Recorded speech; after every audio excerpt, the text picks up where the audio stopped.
So I think I'll get started here and let people drift in after they've ingested their lemonade and cookies. First off, thank you for staying after to listen to my presentation. I greatly appreciate it. And let me know if I'm not speaking up enough, but a little bit more. Okay, I will endeavor. Okay. First, I'd like to talk about, well, to thank Molly and the Blue Sky Committee for allowing me to present today. They've had a difficult, challenging task to envision where the church is going and what our needs are going to be for Pilgrim Hall, and to synthesize all of the information that they've gotten from the congregation, from experts out there. It's quite a task, and that task was not made easier by voices such as myself who are saying, but I want something else. I want a plan B. And so I have been quite vocal, and I've been concerned and remain concerned that we may not have the resources to do the ambitious plan that the Blue Sky Committee has come up with. Now the plan, I say that's a plan, it is just an intention at this point. It is not fully fleshed out, but it envisions a significant reworking of the building itself, the full structure of the building. And I feel like there is a need for another plan that is less expensive, that works with the structure that we have, by and large, making some changes, but working with what we have. And that concern grows out of particularly that we don't really know currently how much money we're going to have for this project. I think it's going to take about 60 more days before we get a clear idea from the insurance company, other sources. There are a number of conversations that are going to go on here, but when that day comes, when we have essentially a settlement from the insurance company and have a good sense of how much money we have, the clock is going to be running. It's going to start at that point, and it is going to, for every day that we are not under construction after 18 months, that 18 months is about the time that is allowed for the design and getting bids and getting up and under construction. That's what the insurance company allows for. After that point, there's an inflation factor that they are not covering. They estimated, our estimator estimated that at 5% a year. That's considerably higher than inflation generally, which is around 2%. So what keeps me up at night is the thought that when that day comes, and we know what that figure is, for every day that we are not 18 months thereafter under construction, our pot of money is being reduced by $2,000, $2,000 to $3,000 every single day, and that's from inflation. It's concerning. So what I wanted to do is present another idea of a less expensive approach so that we could have that in consideration in conversation, and at the point that we do move forward, that we have an option in case there aren't the resources to go with a fully developed plan based on what the Blue Sky Committee has presented. Now, our moderator-elect Cara, very sweetly, wherever she is, there she is, asked me at our meeting, who are you and why should I be listening to you? Perfectly legitimate question. So I'm just very briefly, in my professional life, I spent the last 40 years designing and renovating residences like commercial buildings and churches.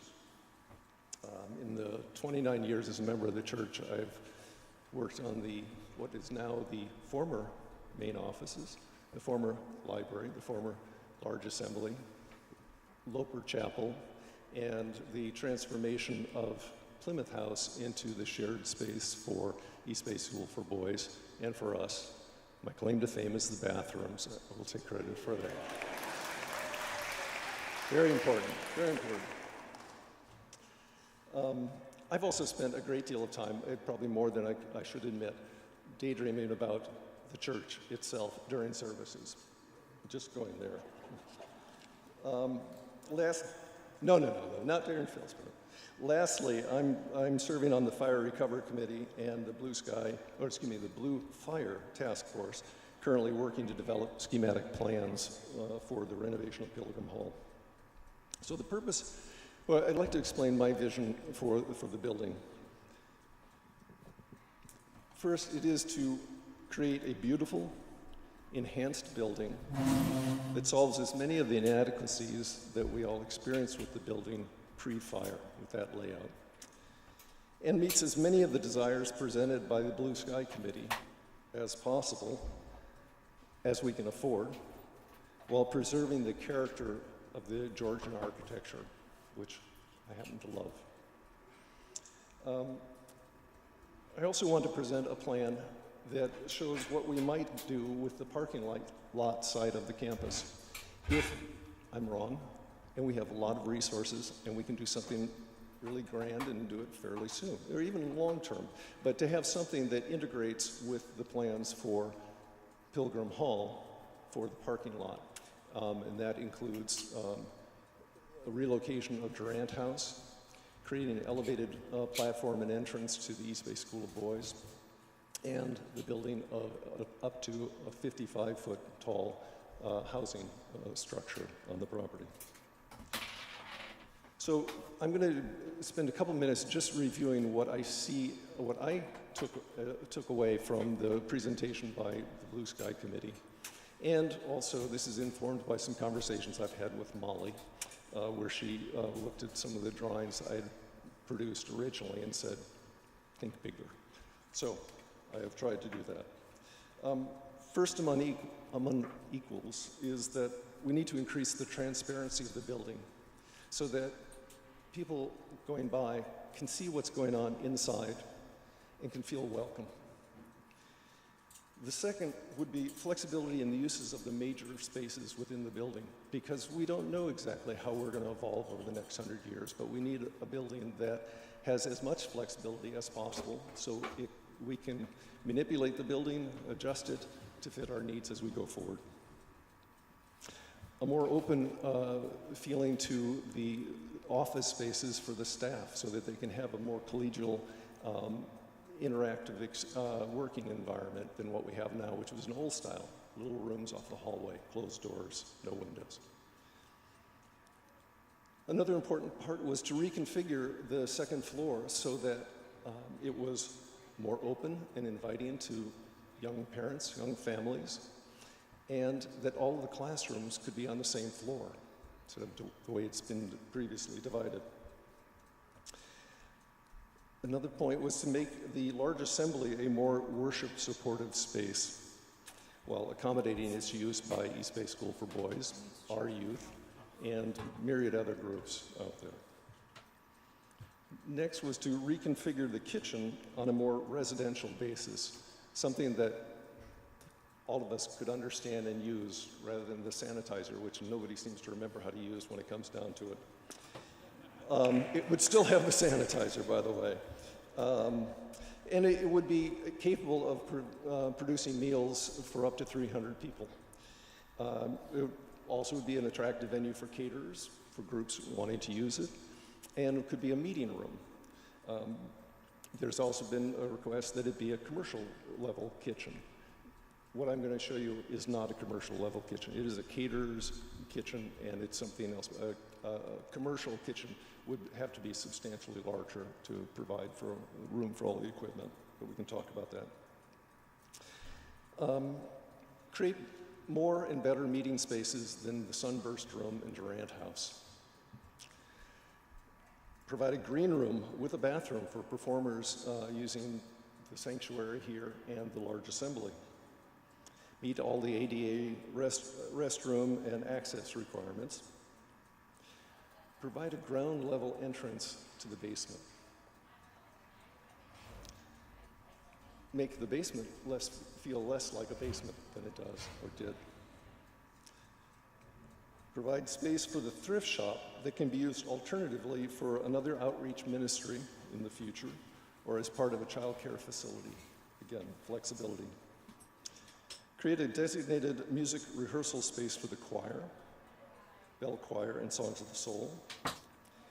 Create access to an exterior social area, or multiple social areas. Provide shower facilities. Create a better storage area for the church archives. Those were my takeaways. It's a long list, I appreciate it, but. And before I start laying out the design, I want to share some biases that I have. I grew up attending a small Midwestern Methodist church with exquisite Georgian architecture. I fell in love. I sat there, I daydreamed. I had a favorite daydream, which was what I would build were I a member of the Swiss Family Robinson in the treehouse. So my theology was a bit of a mishmash of what I would build, the word from the minister, and this exquisite Georgian architecture. I've never lost my love of Georgian architecture. I also started off my career building custom homes and built 10 homes. And in that process, I had to deal with people's disappointment at the end. They weren't disappointed in me particularly or how I had built it. They were disappointed in the architecture itself, vaguely. And I studied this a bit because it was disconcerting for me. And I studied this, and what I found was that when people go to an architect to create something out of whole cloth, basically, that wasn't there, they're either trying to recreate something that they had in their childhood, they're trying to avoid something that they had in their childhood, or it's a confused mix of those two things. And it's very hard for people to articulate what it is they're after, and then to hold on to that vision during the design process so they can correct the architect and get what they want. I think it takes like 6 or 7 custom homes before you could actually be confident you're going to get what you want. And so I say that as a caution because it's very hard when you start thinking about taking this building and going topsy-turvy and changing it completely that you're necessarily going to get what you want out of that experience. I changed my business around. I stopped building custom homes, and I did only renovation remodeling, the design and the building of it. And the reason for that is it was much more satisfying to deal with people when they could envision what it was that I was proposing, or an architect was proposing, because they'd experienced it, or they had it in front of them. And so it was much easier to manipulate that and so that people knew going into it what they were going to get, and people tend to be happier at the end. That was very important to me.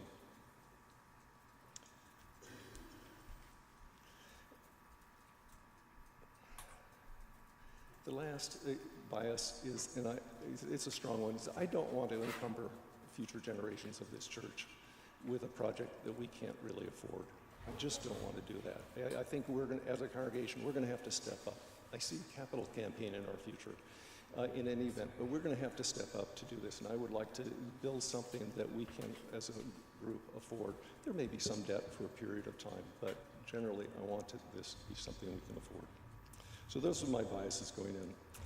I'm going to start with looking at the design with the basement level, and then go to the first floor, not surprisingly, and then to 2 designs for the second floor, one of which includes a possible rooftop play area. Next is a plan to re-envision the parking lot and Durant house, followed by a plan for a new covered entrance or covered entrance for East Bay School for Boys and a 55-foot tall residential structure, which is my understanding from Scott Sporty of what we could effectively do out there, what we would be allowed to do. Chloe, if you could, this first one you've been looking at is just what was there, what we had before, the layout we had before. I'd like to go to the next.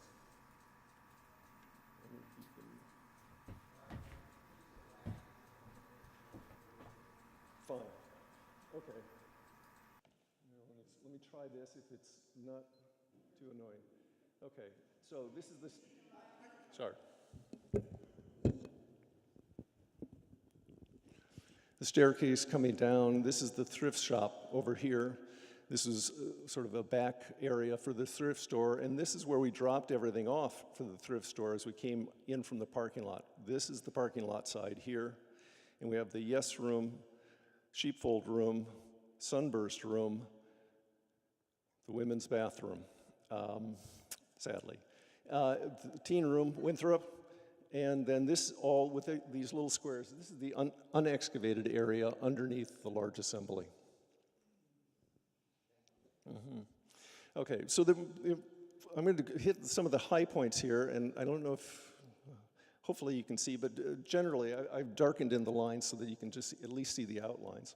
What I've added here is a ramp that gets us down to what currently is a closet in this area, that we would have an on-grade entrance down the hallway here to the elevator. The elevator would come into the thrift shop into a kitchen area, a former kitchen area. It hasn't been used as such for some time. In addition, I'm proposing that we excavate out this area here to create a dedicated music rehearsal room. The second space over here would be a storage area for the thrift shop so that this current room that they use could be reimagined into a meeting room or a project room, an arts and crafts room, something. Because by moving the classrooms upstairs, we're going to have this room, the Yes room, and the Sheepfold room available for some of their use. The classrooms will be out of there, and the storage that was here will now go, into this area here. This new music room has sliding doors so that there are two openings here where I'm working around some steel columns. And one of the things that you can't really see here, you have to get up close, is that I've added windows between these classrooms and the hallway. So 1, 2, 3, 4, another one, 5 here from the Sunburst Room. The concept is to make this as open as possible, that as much light as one can get from the windows along Channing makes it its way into the hallway. It also, and I would have the doors as glass doors, wooden glass doors. The idea is that it adds light into that area, but it also promotes this sense of openness. When you're downstairs, you can see into the classrooms. What's going on. And it can be a little distracting for the kids, but I think it is going to be important to change the overall feel of the basement area, besides the finishes and all, which will all be new, of course, but is to get that sense that you can look in, you can see what's going on, you can be a participant, even if you're not actually entering the classroom. This room also, aside from having storage for each group, for the choir, for Songs of the Soul, would have a skylight. The skylight is into the floor of the room below. It's a type of skylight you can walk on. It's not completely transparent, it's translucent, so that you can't look through, but the light comes in from the skylight above to that room, and I will show that on the next. The thrift shop would have the flexibility that if in the future it's decided that we need to move on to a different use, it has got a fair amount of space here with access to the bathrooms, a staircase going up here, and access to the elevator to make it work. So it's going to be an attractive space. Chloe, if you'd move on to the next. This is what the current or pre-fire look of the second floor. The kitchen here, sorry?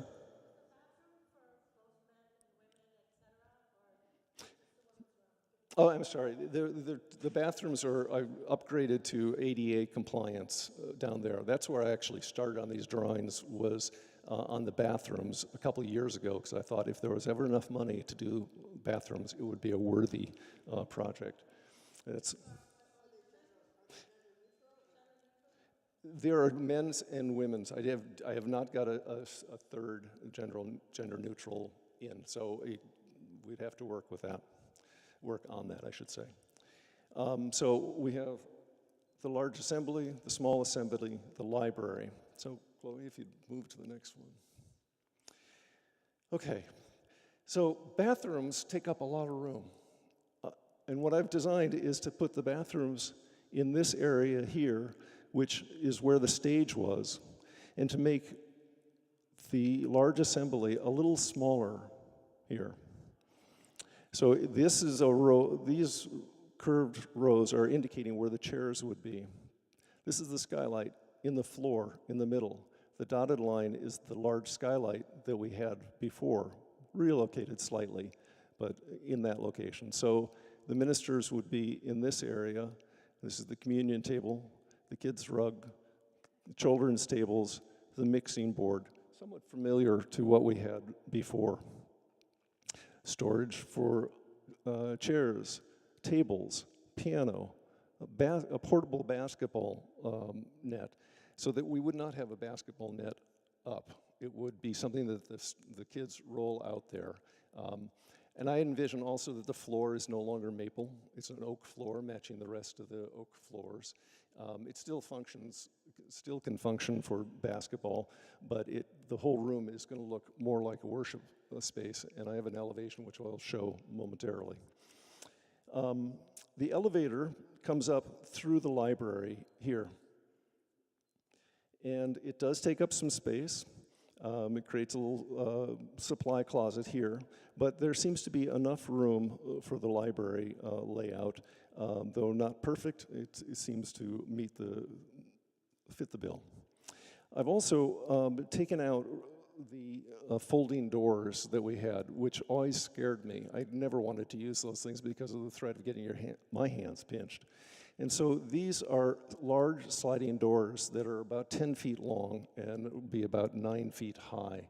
I've done this for the Orinda Community Church that had the same issue. They wanted to be able to divide off large rooms. And so we put these large doors in that a child can move.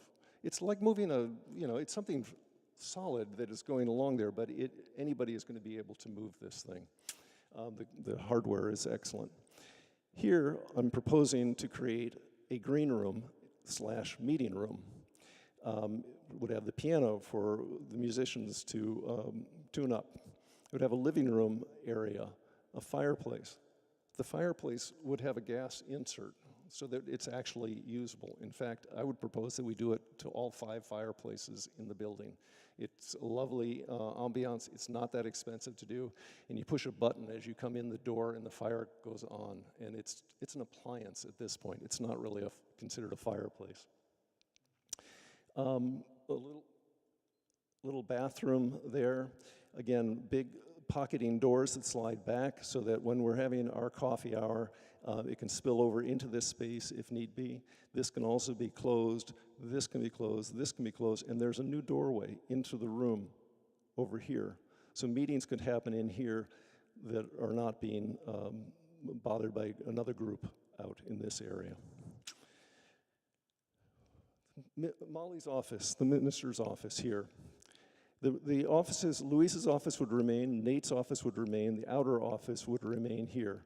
There would be a window that goes in between Louise's office and this entryway so that people have more of a sense of that somebody's there actually when they step in, and Louise could be more aware of it. And we can talk about security in a little bit. But that's the concept, is that they would stay on this level. My plan does not have all of the staff on one level. Everyone else is upstairs, but these 3. Molly would be moved upstairs. This room, Michael. The kitchen is coming up. Molly's office would be moved upstairs, and this room could be used as a meeting room, could be a prayer and meditation space, as been talked about. It could be a therapy room, essentially, because there's a door in here, and we do a second door into this hallway that's being created here when we build in 2 showers, so that people could exit out here to the parking lot. And it could also be changed back into the senior minister's office if, in the future, someone thought that was better.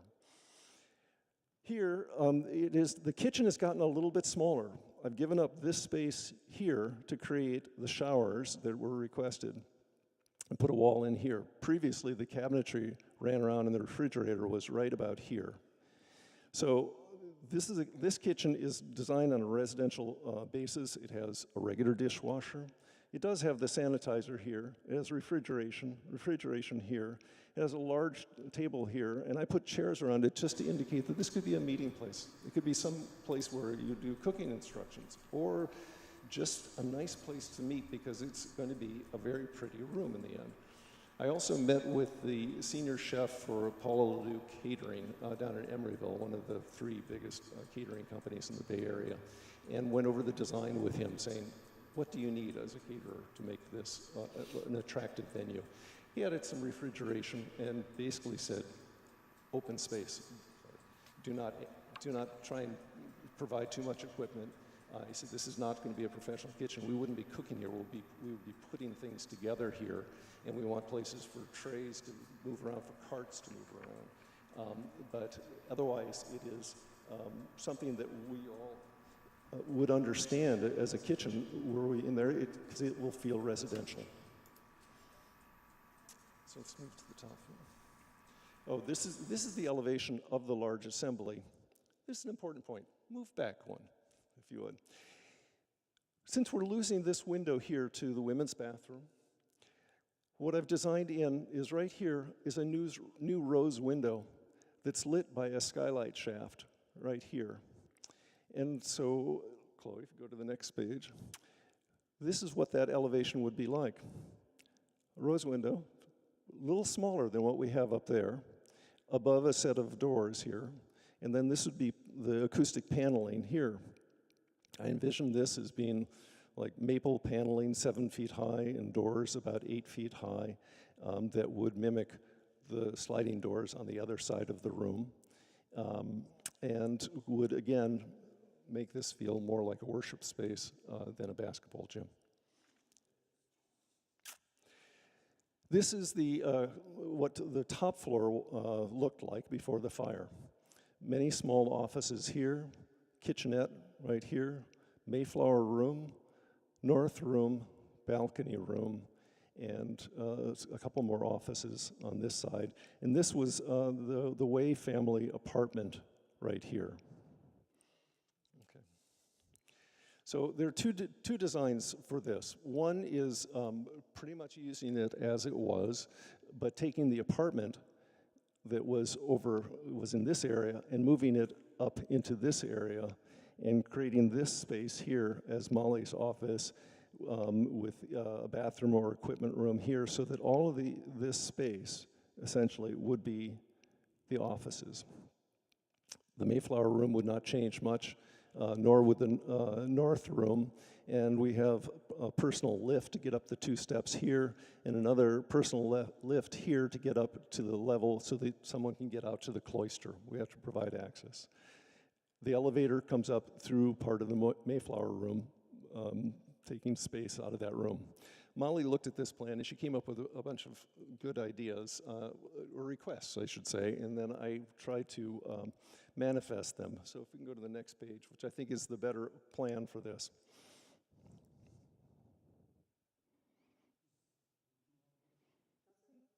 I'm sorry, yeah, I didn't see the changeover. Okay, thank you.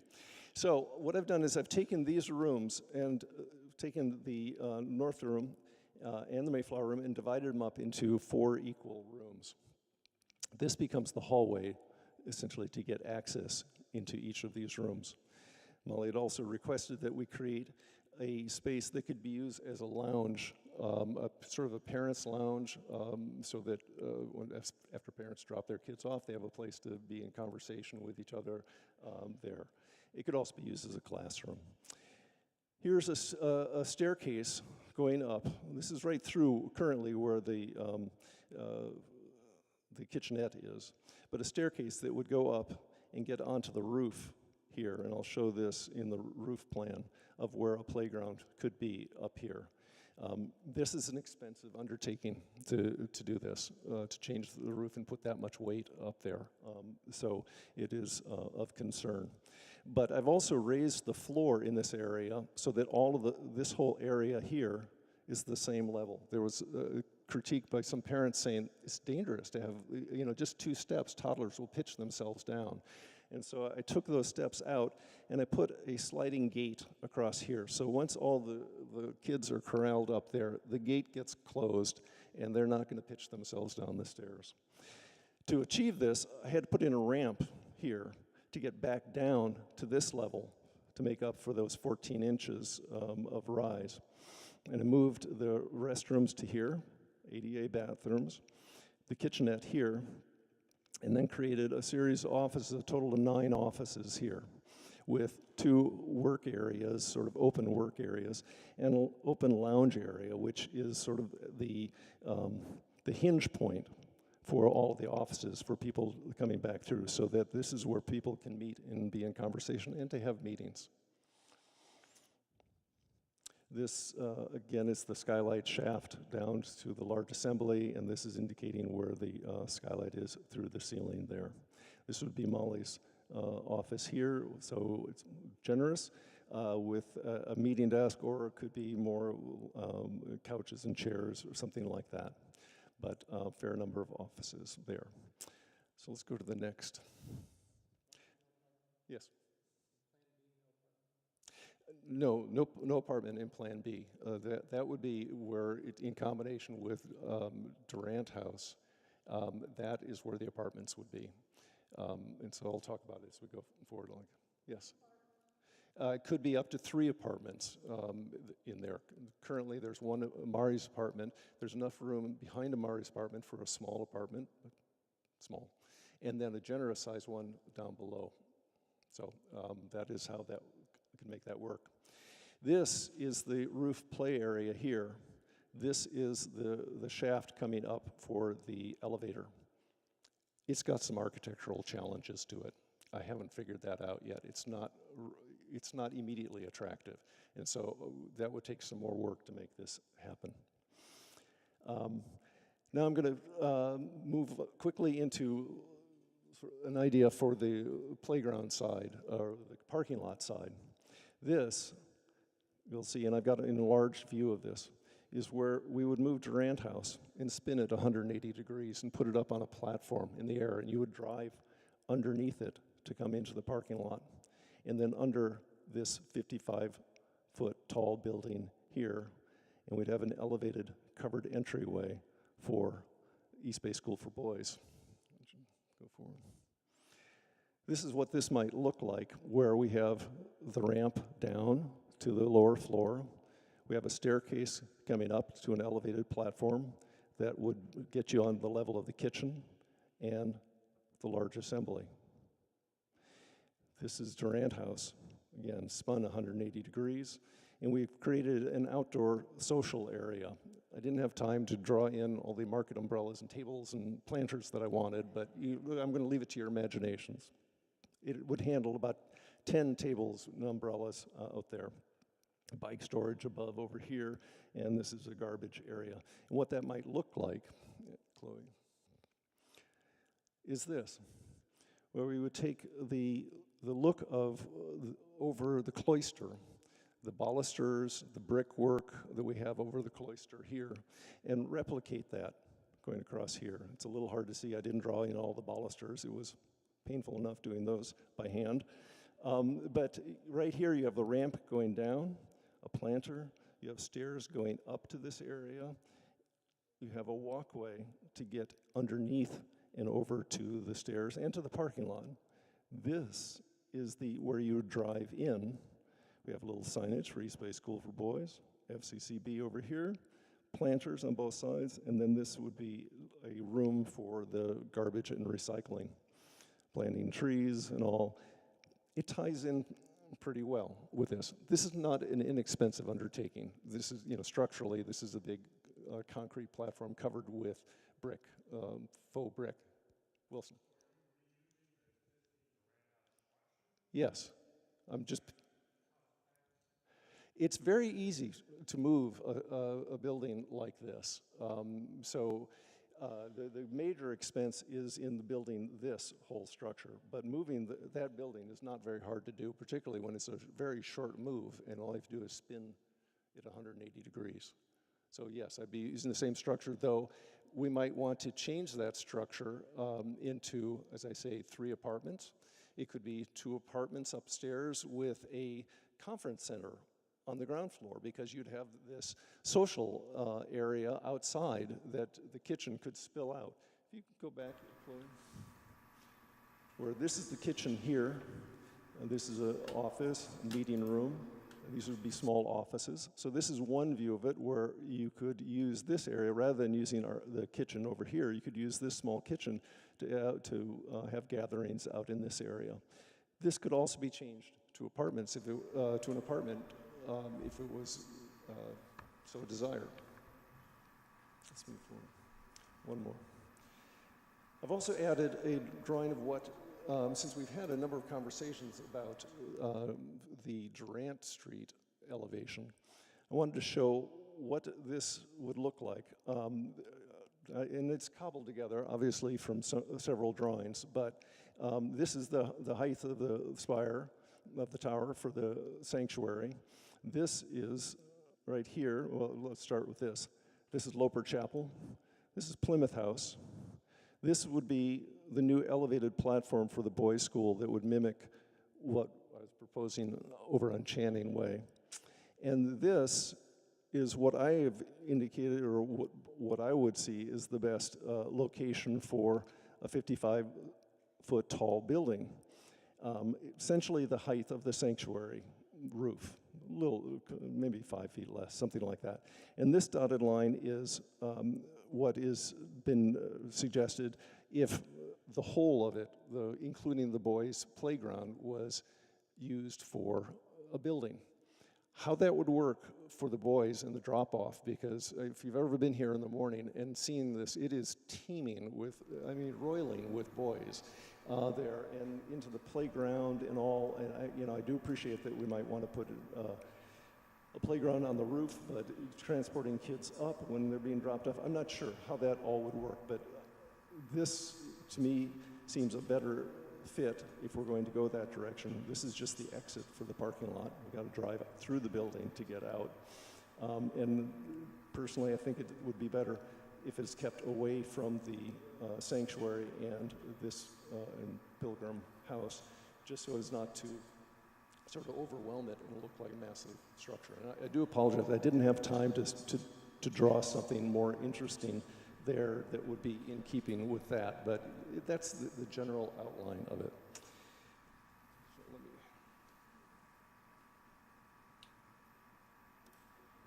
So before I open it to questions, I just want to summarize a bit here. I'm not proposing this design in opposition to what the Blue Sky has proposed. I think the Blue Sky project is, what they've proposed is interesting. It may be very, very much what we need to do, or is best for us to do, but I'm offering this more as a backup plan in case we don't have the resources to do that plan. What is being proposed initially was such a wholesale change of the building that the building really should be taken down to do that plan efficiently. We don't know. We're trying to get some feedback from a former planner for the city of Berkeley of what the odds are of us being able to rebuild the building in its total footprint, current footprint, if we take it down. Because we've already overbuilt on the property. That was presented by Mo in the Blue Sky Committee presentation. So we're trying to get what the odds are, because he won't say, no one will say exactly what, it's not a yes or no. It's what the odds are of being able to rebuild. But the most efficient way, if you're going to do such a wholesale change in the building, is to take the building down. We're going to take a lot of brick down as it is, and to go that distance where you're really changing the structure, it'd be faster to bring a bulldozer in, to take the whole thing down and build again at high speed. Remodeling is expensive, but it does work with existing buildings. And my plan is to work with the building as we had it and use as much of it as we can. I've also tried to meet, and I think I have a number of the requests here. Most importantly is to make sure that it has this open feeling, so that in the end, that is sort of the guiding force here, is that this be an inviting, welcoming building. And so at this point, I would open it up to questions. Richard.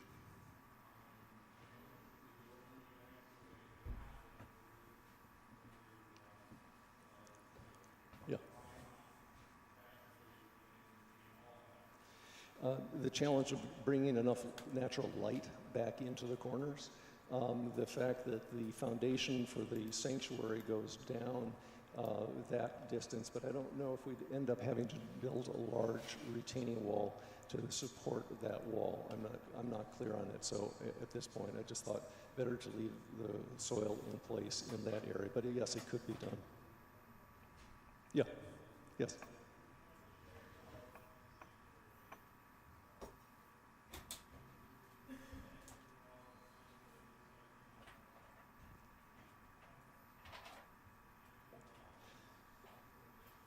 Yeah, not only do we retain the original wall of the sanctuary, we build another one in front of it. We have to have two walls because it's considered as two separate buildings, but the large assembly, or the Pilgrim Hall, has been using the sanctuary wall as part of its third wall, basically, as its structure, and so we can't do that anymore. The whole roof, everything has got to be supported on a separate wall, and it's a firewall to meet the firewall requirements.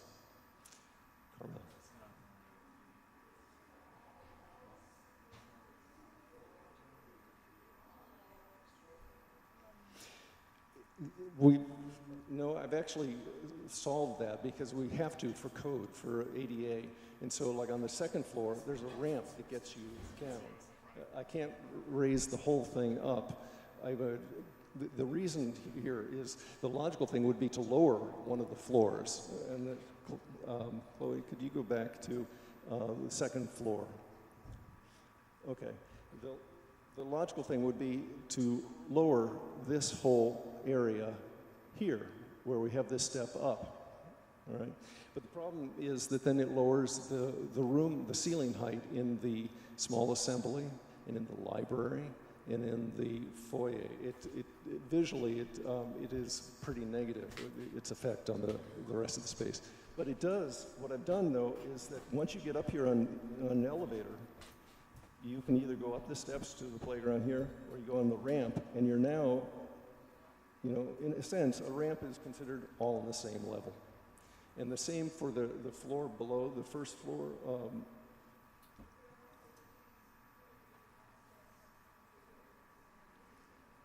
No, I'm sorry, good point. If we can go back there, Chloe. We've removed that. We lowered this area down because it's over the bathrooms and storage area. And so we eliminated those steps up because there was no way to get an elevator or a personal lift up in that area without pooching out into the large assembly here. So this is all on the same level. This whole floor is now on the same level with the use of this ramp, which is just going down 14 inches. Yes?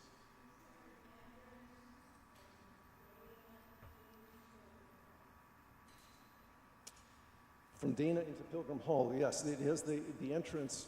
Chloe, if you go back another floor. One more. Okay. The entrance is, we have these entrances right here, which is where they are currently. I'm sorry?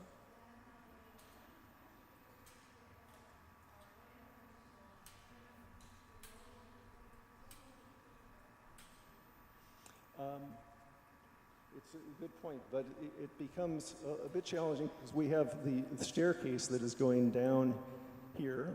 I suppose it would be possible to have an entrance to come into the small assembly. The problem is if you put too much entrances in, it becomes all about entrances rather than rooms. It has a massive effect on a room to put a doorway from the exterior and from security and otherwise.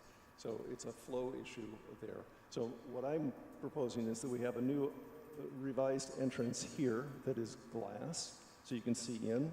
All these windows here would have motorized blinds on them so that instead of having the drapes we had before and the shutters, which was frankly off-putting, we would push a button and all the shades would go up and everyone could see what is going on, particularly because we have a lot of light in this area, in the center of the building from this skylight. And so your eye is drawn in here as you walk by. You will be able to see what is going on, whether it be services or anything during the day and at night with electric illumination.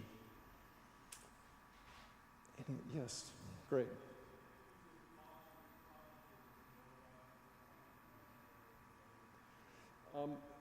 We haven't gone far enough to compare. I did an estimate that, that I thought it was going to add about 1.1, 1.2 to the base cost of just rebuilding the building the way it was, to have these other aspects to it. I mean, all the bathrooms, that's part of the project. We have to do those things. But to do like a separate green room here, and to put the floor at the same level upstairs, and to put the ramp in and everything, it came about to that amount. Again, I don't know yet what the overall cost of the replacement is going to be. Chloe.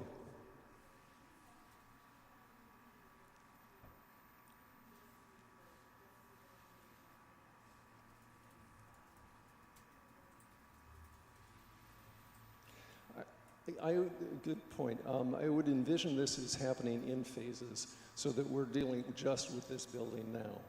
And if there is money in the future, near future or long, that we would consider building that platform and moving Durant House down. As it is, I would say do this building, remodel Durant House into the apartments for the staff, if that is something that is chosen. I mean, we've gone through this before, back and forth. We've previously had stipends for housing, and there's been a lot of conversation, and I think we need to revisit that because Molly brings up a point. It's very difficult for young ministers and traveling ministers to afford living in the Berkeley area, and that might be something that we can do as a congregation, is provide those sort of apartments. Yes.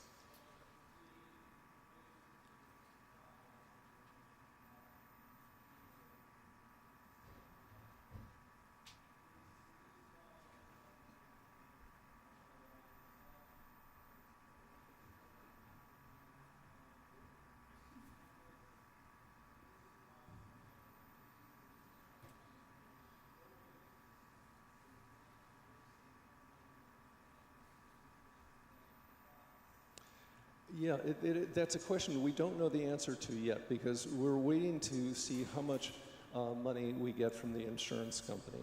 And there's talk about some other possibilities, and there's also going to be a lawsuit with the company that caused the fire, and we'll be able to, we believe we'll be first in line for that, and we'll be able to get some resources from that.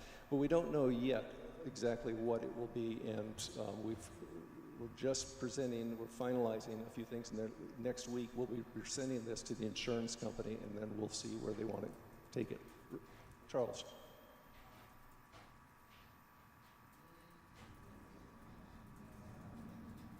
Yeah.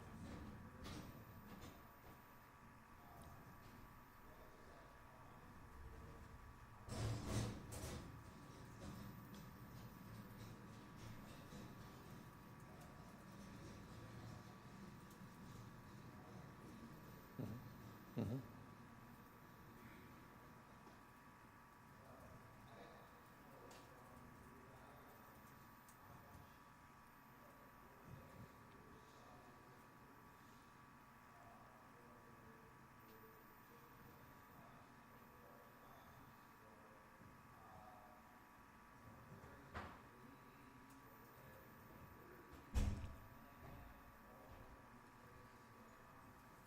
We have 4 meeting spaces on the basement level that have been created by consolidating the classrooms upstairs. The only classroom that's downstairs is Winthrop, keeping the teens in their own separate area. But otherwise, there are 4 rooms. The current Sunburst Room, maybe if you go back,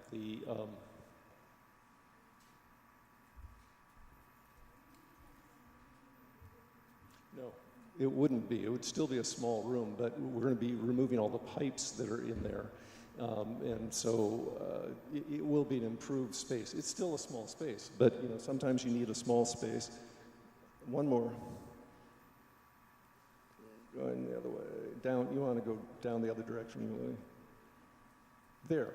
Okay. So women's bathroom, the men's bathroom right where they are, but completely redone. Sunburst Room as a meeting room. Sheepfold Room would be a meeting room. The Yes Room would be a meeting room. This could be a meeting room. I put in a television, I put in tables, I put in storage. and water cleanup area. So it could be an arts and crafts room. But we have these areas, and then we have the meeting room, the green room that was carved off of the small assembly. So I think we've more than made up for the meeting room area of Durant House. I did a plan for Durant House of changing that into offices. We could consider this if it's decided in the future that we need the resources from that we could remodel that building and lease it out to some other business out there, be it a nonprofit or a for-profit that would generate more income for the church. Or it could be changed into apartments. Charles.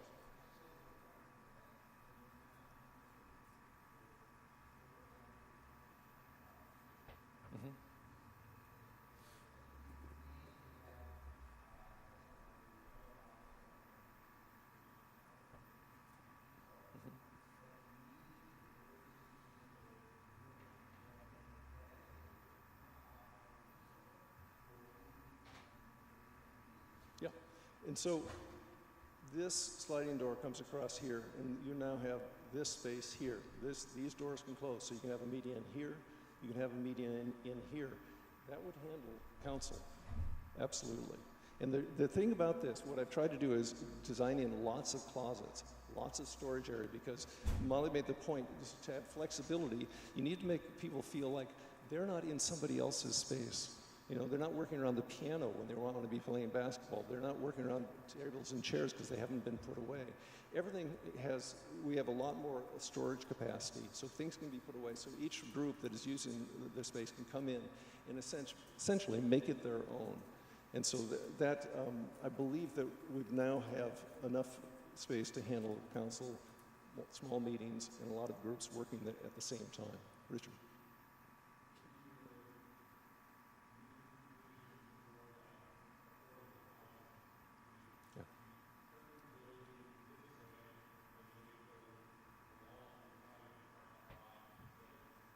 Mm-hmm. Absolutely. And I don't know, I did not go through the economics. That is something for Scott to work on. What I was trying to do was pull it back from being over the playground for the East Bay School for Boys. I wanted to protect that. That is an important source of revenue for us. It is going to be even more so when we pay off the loan that money we borrowed to do the renovation, and that'll be another 10 years, and then it's a substantial amount of money that we'll get. And whether it's the East Bay School for Boys or it's another school, I think we need the playground. I think we need a proper drop-off area there. And secondly, it's to keep the building away from the sanctuary, not to have it hard up against the sanctuary and for the sanctuary to feel like it got crowded all of a sudden. Not to say that a clever architect can't come up with a way to make a beautiful building. They can. They can. Margie. Mm-hmm.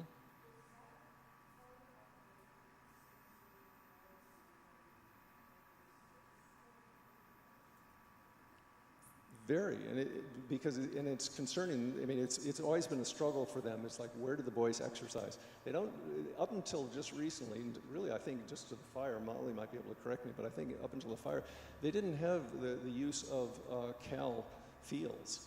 It was catch as catch can. I don't know where they exercised, but the playground was important to them. And the drop-off is very important to them. It is part of their lease. Phil.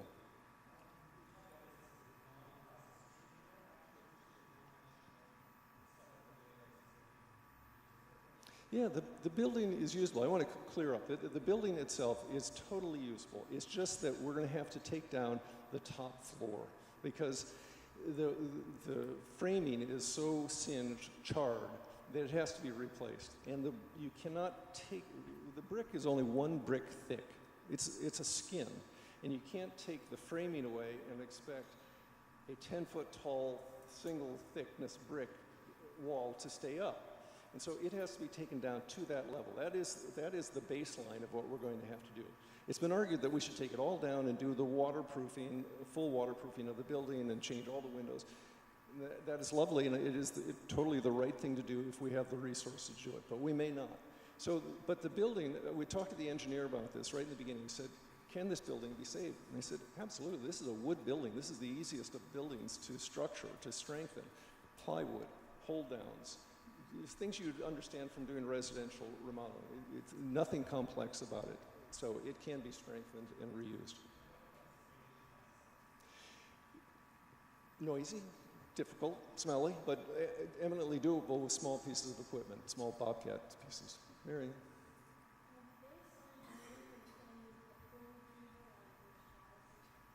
I didn't quite hear it.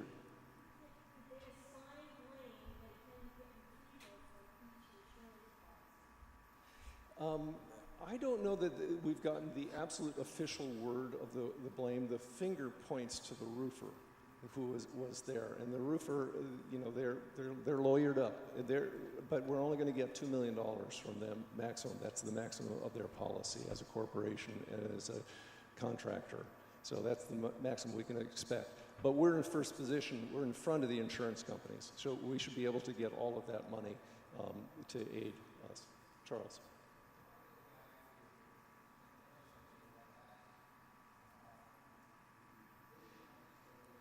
Yes.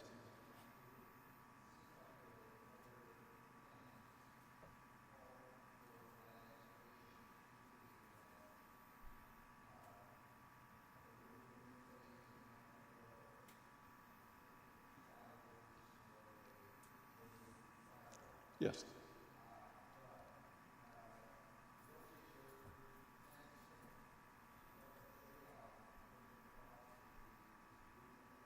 I think we might be adding $50,000, something like that. $50,000, not just for the excavation, but for the strengthening, increasing the size or the strength of the wall that has to be done there.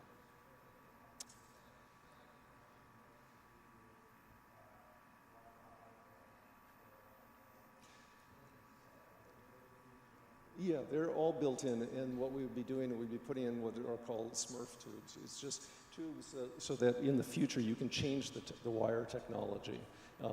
It's like conduit running everywhere, so that you can change if they figure out the cat, something besides a cat 6 or 7. Dan.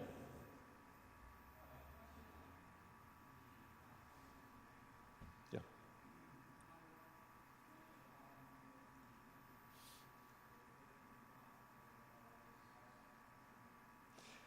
It's a good question. I'm not sure that, you know, whether we'd be allowed to do that. I haven't investigated, but that was the only way I could see that we could hold on to Durant House, is to do that. So that would be something that we negotiate with the city. Yes.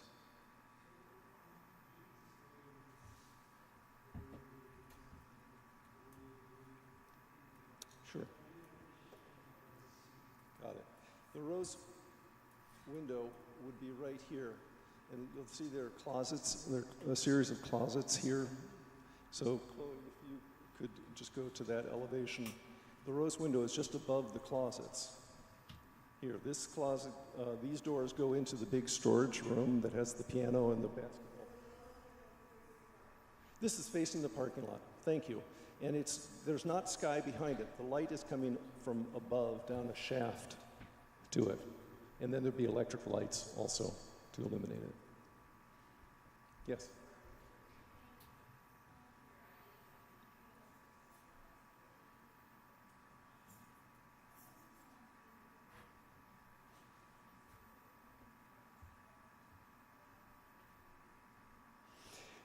No, there isn't. There would be, if we put the playground up there, of course, there would be a flat area. We'd be cutting down into the roof to create this flat area. But otherwise, no, they're all essentially pitched roofs. If you can go to the roof plan there.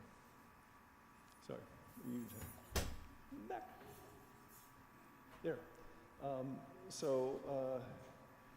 Yeah, no, this is a pitched area. This is where the skylight is. I think this area right here is flat, and presumably right there, what we would be building is flat. But otherwise, it's all pitched. Yes, Nick. The solar panels could be on this plane. This is facing south. It could be on this area here. I think that's effectively. No, I'm sorry. It's here. They could be done here and done at an angle, so they're pitched the correct way, but it's not great for solar. It really isn't. Yes, Nancy. We would lose about, I mean, if this whole thing were done, I think we'd lose maybe 4 parking spaces to the structure itself. Yeah, it seemed to work out. John.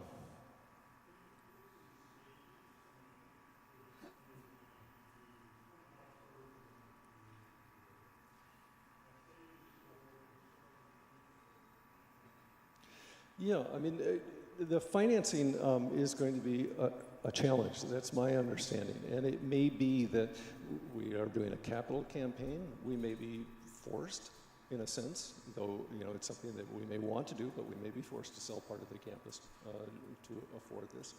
It's unknown yet. But again, my task here was to design something that was the least expensive way to do it and get many of the things that we wanted. But yes, I would assume that we would do just Pilgrim House at this point, and then everything else would be off in the future. It may be moving along quickly, but it's definitely a future plan.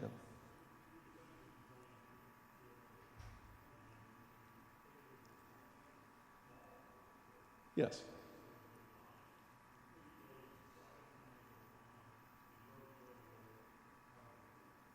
Yeah, that was the idea, at least to offer a plan that could handle all of those possibilities. Yes, sir.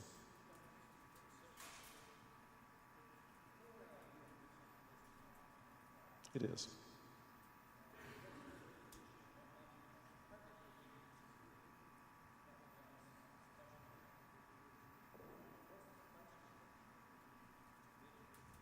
I think it's probably $500,000 to put it up there. It's if you think about it, it's this big weight up there, and you've sort of carved out a lot of the strength of the roof to do it. And so the loads have to be taken down, and the loads have to come through other areas. So it's a complex structural problem. Not that the framing is that difficult, but just in the aggregate, I think that's probably what it's going to be. It is going to leak eventually, because all of these things do, just as roofs leak. Fortunately, when roofs leak, they're generally pretty easy to fix. You just right, and so if you're doing a flat roof within the center of a building, and you have any sort of hard surface on it, that hard surface has got to be hammered back up so that you can get down to the waterproof membrane. And the waterproof membranes are probably good for 15 to 20 years at this point. So it's something to consider in the life cycle of the building. It's going to be an issue, and so the more we address it now, the better. Vicki.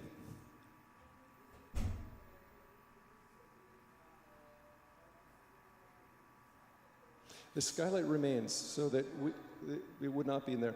I did design this so that, Chloe, if you can go to the second floor.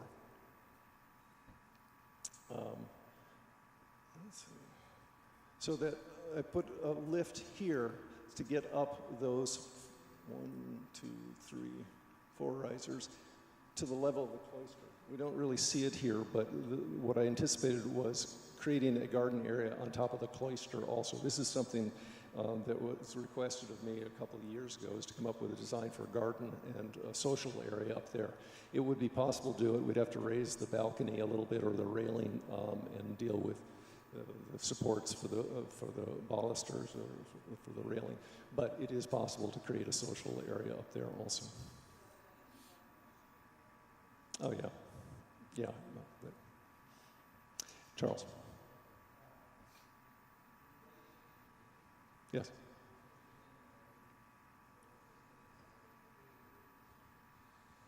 Mm-hmm.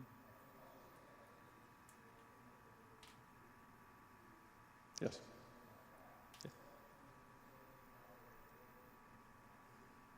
Yeah, it is set up where we would have all of the equipment that we had before, in terms of we'd have a very large double oven range, quite substantial, microwave, toaster ovens, toasters, mixers, all those sort of things that we had before, but it's just laid out in a different way so that you have counters going all the way around, and a big table in the center that would do double duty as a meeting table and as a prep table.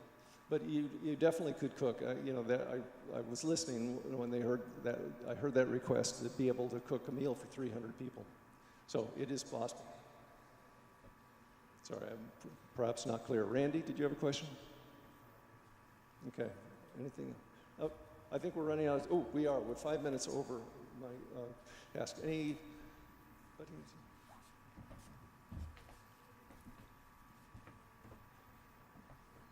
Yeah, I anticipate that we would keep the Georgian architecture. It would look very much like it does now. The door from Durant, I mean, from Channing Way would become a little taller because we're lowering the floor at the entranceway one step. But basically, it would look the same. That would be my goal, by and large. Thank you all for coming and listening. I greatly appreciate it. Thank you.